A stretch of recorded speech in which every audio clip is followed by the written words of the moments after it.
and it doesn't run on gas or butane. Instead, it uses Tesla coil technology to produce a 1,800-degree plasma.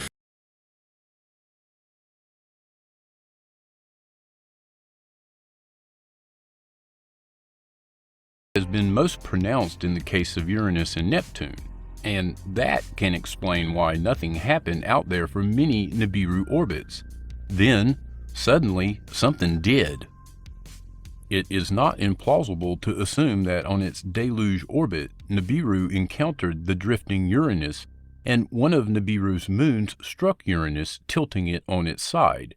It could even be that the strike weapon was the enigmatic moon Miranda, a moon of Nibiru, striking Uranus and ending up captured to orbit Uranus.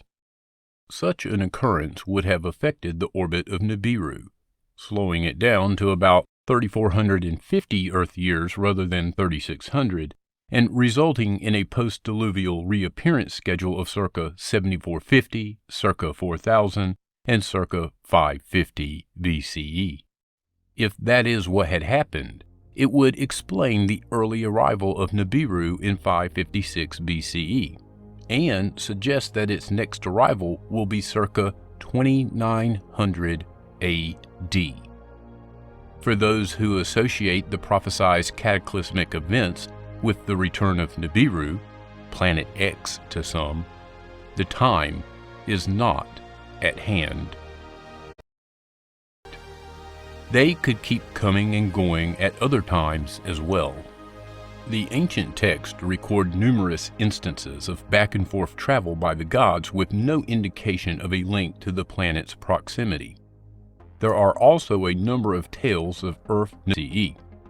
In one instance, Adapa, a son of Enki by an earthling woman who was given wisdom but not immortality, paid a very short visit to Nibiru, accompanied by the gods Dumuzi and Ningizida. Enoch, emulating the Sumerian Enmeteranki, also came and went twice in his lifetime on Earth. This was possible in at least two ways. One by a spaceship accelerating on Nibiru's incoming phase from point A, arriving well ahead of perigee time, the other by decelerating a spacecraft at point B during Nibiru's outbound phase, falling back toward the Sun, and thus to Earth and Mars.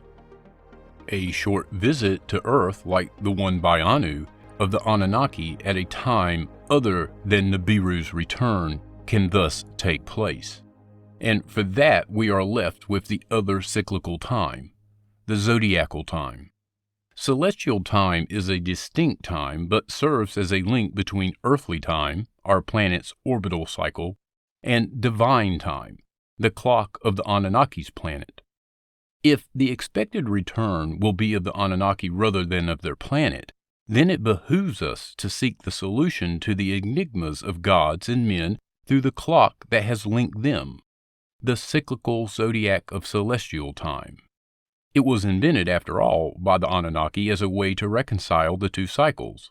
Their ratio, 3,600 for Nibiru and 2160 for a zodiacal age, was the golden ratio of 10 to 6.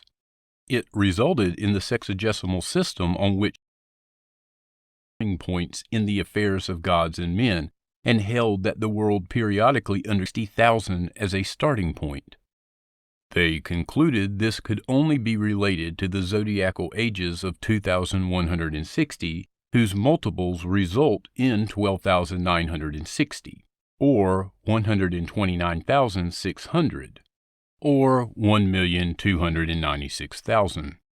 And the fantastic number with which these ancient lists begin, 12,960,000, is a multiple of 2,160 by 6,000, as in the divine 6 days of creation.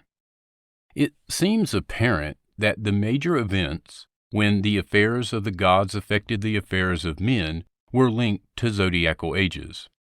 As each age began, something momentous took place. The age of Taurus signaled the grant of civilization to mankind. The age of Aries was ushered in by the